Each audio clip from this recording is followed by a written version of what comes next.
السلام عليكم ورحمة الله وبركاته. رجعنا وياكم في شرح جديد. شرحنا لهذا اليوم عن تطبيق أو برنامج شين. اليوم راح نشرح عن أقوى كود خصم في تطبيق شين اللي هو ما يقارب ال 450 ريال سعودي. شلون ممكن تحصل هذا الخصم؟ لكن قبل ما أشرح الطريقة أتمنى منك الاشتراك بالقناة، تفعيل زر الجرس حتى يصلك كل ما هو جديد، كذلك الضغط على علامة اللايك الفيديو كدعم منك لي. راح نتوجه إلى تطبيق شين بهذا الشكل مثل ما تلاحظون. هذه الخصومات، الرمز مال الخصم أو كود الخصم هو SBS.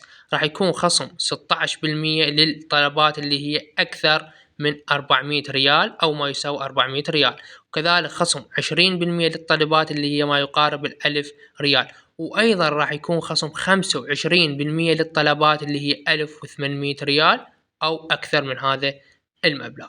بهذا عن طريق كتابة هذا الكود ال SBS راح تحصل هاي الخصومات في تطبيق شين. لهنا وصلنا إلى نهاية الشرح، أتمنى كان الشرح مفيد. لا تنسونا باللايك والاشتراك تفعيل زر الجرس حتى يصلك كل ما هو جديد. شكرا لكم على حسن المشاهدة وعلى حسن المتابعة.